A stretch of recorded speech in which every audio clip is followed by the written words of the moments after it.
საქართველოს პრეზიდენტი ამერიკაში ვიზიტის ფარგლებში ამერიკელ ბიზნესმენებს, მათ შორის Millennium Corporation-ის პრეზიდენტს დანიელ იოჰანსენს შეხვდა. სააკაშვილმა იოჰანსენს მადლობა გადაუხადა საქართველოში პროექტების დაფინანსებისთვის, რომელთა ღირებულებაც როგორც პრეზიდენტმა აღნიშნა, $375 მილიონი. ამერიკელ ბიზნესმენებთან შეხვედრაზე პრეზიდენტმა ასევე აღნიშნა, რომ აზერბაიჯანელ პარტნიორებთან ერთად ამჟამად მიმდინარეობს თურქეთთან დამაკავშირებელი სარკინიგზო ხაზის მშენებლობა. მიხეილ სააკაშვილმა ისაუბრა ფოთის თავისუფალი ეკონომიკური ზონის შესახებაც. მან ასევე აღნიშნა, რომ მნიშვნელოვანია ბათუმში დიდი ტექნიკური უნივერსიტეტის მშენებლობა, რომელიც პრეზიდენტის თქმით სტუდენტებს მიიღებს არა მხოლოდ საქართველოს რაიონებიდან, არამედ უკრაინიდან, აზიიდან და მთელი კავკასიის რეგიონიდან. ლიკა ხურციძე საუბრობს ნიუ-იორკიდან. 1000 წლების გამოწვევების ფონდი საქართველოში სავარაუდოდ კიდევ ერთ პროექტში მიიღებს მონაწილეობას. საქართველოს პრეზიდენტი მიხეილ სააკაშვილი 1000 წლების გამოწვევის ფონდის აღმასრულებელ დირექტორს შეხვდა. მხარებმა ერთმანეთს მადლობა გადაუხადეს თანამშრომლობისთვის დენიელ იოჰანესმა, რომელიც აღმასრულებელი დირექტორია ამ ფონდის. საქართველოს პრეზიდენტს და მის ადმინისტრაციას მადლობა გადაუხადა იმ თანამონაწილეობისთვის და იმ მუშაობისთვის, რომელიც საქართველოს ხელისუფლებამ ინფრასტრუქტურის გზების მშენებლობის საკითხში გამოიჩინა, რადგან ყველა პროექტი წარმატებულად სრულდება და წარმატებულად მიმდინარეობს. თავის მხრივ, რა თქმა უნდა, მიხეილ სააკაშვილმა ისაუბრა იმ პროექტებზე, რომელიც სავარაუდოდ საქართველოში განხორციელდება. ერთ-ერთი ასეთი მნიშვნელოვანი პროექტი ეს არის შავი ზღვის უნივერსიტეტის პროექტი, რომელიც ბათუმში უნდა დაიწყოს. მიხეილ სააკაშვილის განცხადებით, შავი ზღვის უნივერსიტეტი უნდა გახდეს რეგიონში საუკეთესო უნივერსიტეტი, სადაც სწორედ გაერთიანებული კავკასიის ხალხები შეძლებენ სწავლას და უმაღლესი ევროპული დონის განათლების მიღებას. ასევე მიხეილ სააკაშვილმა ამ შეხვედრის დროს ისაუბრა ფოთის თავისუფალ სავაჭრო ზონაზე და სხვადასხვა პროექტებზე, რომლის განხორციელებაც იგეგმება საქართველოში. დენიელ იოჰანესმა ამ პროექტებით დაინტერესება გამოთქვა. ბატონო პრეზიდენტო, პირველ რიგში მინდა მადლობა გადაგიხადო თქვენ და თქვენს ადმინისტრაციას მხარდაჭერისთვის, იმისთვის, რომ თითქმის ყველა პროექტს დროულად ახორციელებთ. ჯერა რომ ყველა პროექტის შესრულება მომავალი წლის აპრილისთვის დასრულებული იქნება. ძალიან კმაყოფილი ვართ იმ წარმატებით, რომელიც ბოლო წლებში განახორციელეთ. ასე რომ კიდევ ერთხელ დიდი მადლობა მხარდაჭერისთვის. ეს იყო ჩვენს მიერ შეთავაზებული პროექტები, რომელიც თავად ქართველებმა უნდა დანერგოთ. ძალიან ბედნიერები ვართ, რომ თქვენთან გვიხდება პარტნიორობა. ჯერა რომ ორივე მხარისთვის ეს მომგებიანი იქნება. დეკემბერში სამეთვალყურეო საბჭოს შეხვედრაზე ჩვენ ავარჩევთ იმ ქვეყანას, რომელიც ახალი პროექტის დაფინანსებას მიიღებს, რომელი ქვეყანა დააკმაყოფილებს კრიტერიუმსა და რამდენი წელი დასჭირდება მას მოთხოვნების შესასრულებლად, რადგან ეს ყველაფერი დროზეა დამოკიდებული. ინვესტიციებში ჩვენც ვართ დაინტერესებული, საიდანაც გვჯერა, რომ ორივე მხარე სარგებელს ნახავს. ჩვენ ვადევნებთ თვალს ბოლო წლების განმავლობაში საქართველოში მიმდინარე პროცესებს. მე ოქტომბერში ჩამოვალ და ყველა პროექტის მიმდინარეობას ადგილზე დავესწრები და კიდევ ერთხელ შეგხვდებით თქვენ და ჩვენს პარტნიორებს. პირველ რიგში მინდა მადლობა გადაგიხადოთ. $375 მილიონი დაიხარჯა. ვფიქრობ, რომ ეს თანხა სწორად გადანაწილდა. ვიცი, რომ ეს ძალიან წარმატებული პროექტი იყო. გზა, რომელიც სამხრეთ საქართველოს დედაქალაქთან აკავშირებს, ამ შემოდგომაზე დასრულდება. ხედავ, რომ ხალხი დიდი ენთუზიაზმით მუშაობს. იცით, ცვლილებები იქ მთელ საზოგადოებას შეეხო, რადგან ეს იყო საქართველოში ყველაზე იზოლირებული საზოგადოება. ეს გაყოფა კი ომის შედეგია. ამიტომაც ვთხოვე მათი კომპაქტურად ჩასახლება. ახლა გზა დედაქალაქამდე თითქმის 3 ჯერ შემცირდა. ბაზარზე შეღწევის საშუალება გვეძლება. იცვლება საქართველოს მთელი გეოგრაფია, რადგან ახალი კურორტებია, ლანდშაფტი, სოფლის მეურნეობა ვითარდება და ეკონომიკა უფრო ლიბერალური ხდება. მალე ჩვენ გვექნება სარკინიგზო მიმოსვლა თურქებთან, აზერბაიჯანელებთან, რაც შეეხება ფოთის თავისუფალ ეკონომიკურ ზონას, სადაც ჩვენ გაზს ვიღებთ. ის ყოველთვის სტრატეგიული მნიშვნელობის იყო, თუმცა ხალხს მინიმალური პირობებიც კი არ ჰქონდათ. ახლა კი ვაფართოვებთ და თავისუფალი ეკონომიკური ზონა შევქმნით. თქვენი გასადენი კი ყველაფერს შეცვლის.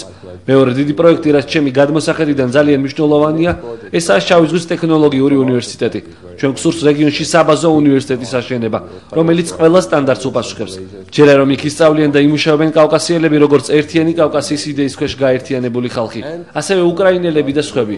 ეს არის ახალი შესაძლებლობები. თქვენ გეხმარებით ინფრასტრუქტურის განვითარებაში. ახლა ჩვენ სერიოზული განათლება გვჭირდება. დარწმუნებული ვარ, რომ ამერიკული სტანდარტების განათლება სოფლიოში საუკეთესოა. იმიტომ არა რომ ზოგიერთმა ჩვენთაგანმა ეს სტანდარტები საკუთარ თავზე გამოცადეთ. ის უნდა იყოს ყველასათვის ხელმისაწვდომი და არა მხოლოდ რჩეულებისთვის.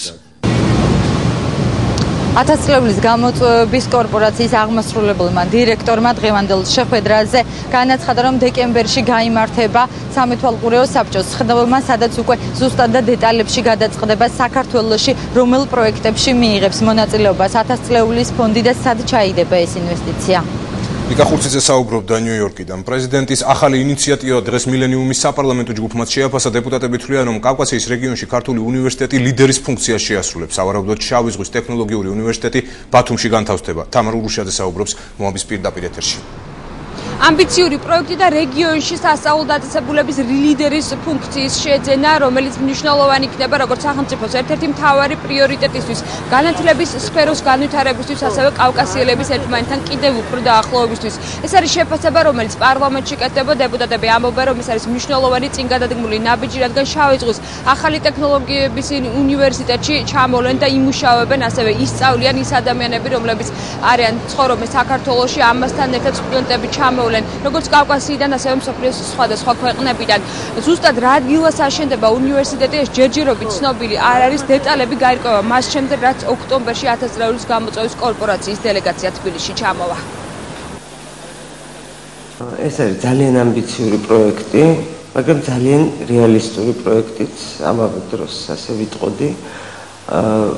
ძალიან მნიშვნელოვანი იქნება ხა თქვენთან წარმოიდგინეთ კავკასიის ლიდერი უნივერსიტეტის შექმნა საქართველოში.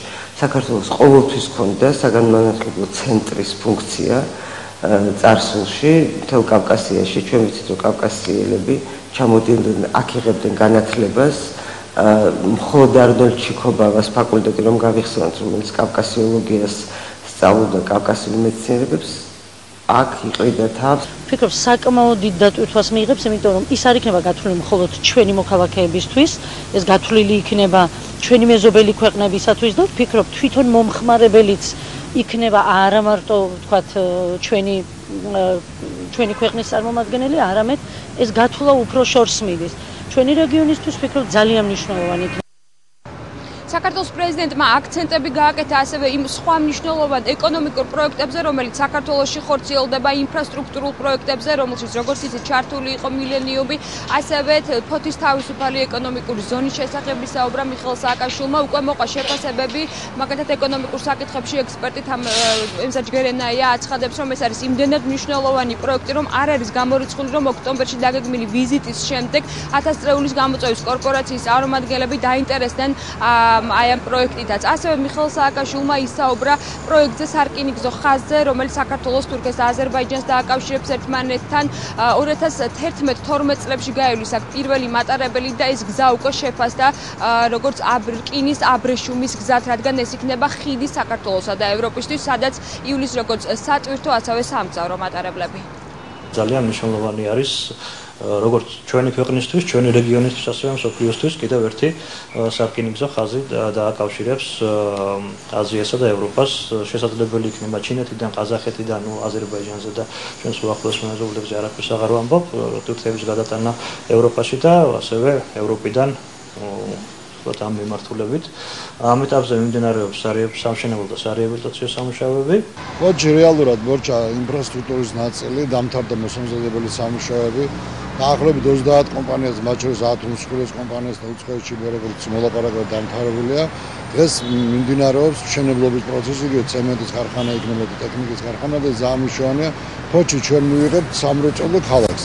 მარტო თავისუფალი ზონა კი არ იქნება, ეს იქნება ტექნიკური ცენტრი, ცალკე საკმაოდ სერიოზული და ჩათვალეთ, რომ მე ვფიქრობ 2-3 წელიწადში იქნება ლოკომოტივი საქართველოში ინდუსტრიული განვითარების.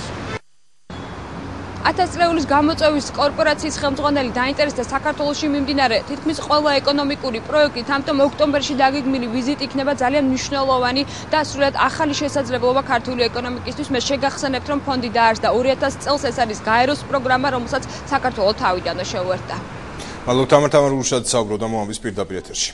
პრეზიდენტის ახალ ინიციატივასთან დაკავშირებით თბილისში შეფასებები უკვე გააკეთა. პირველი კომენტარი განათლების მინისტრმა გააკეთა. დიმიტრი შაშკინის განცხადებით, შავი ზღვის ტექნოლოგიების ახალი უნივერსიტეტი მნიშვნელოვანია როგორც საქართველოსათვის, ასევე მთლიანად რეგიონისათვის. უნივერსიტეტში ქართველებთან ერთად კავკასიელი და მეზობელი ქვეყნებიდან ჩამოსული სტუდენტებიც ისწავლიან.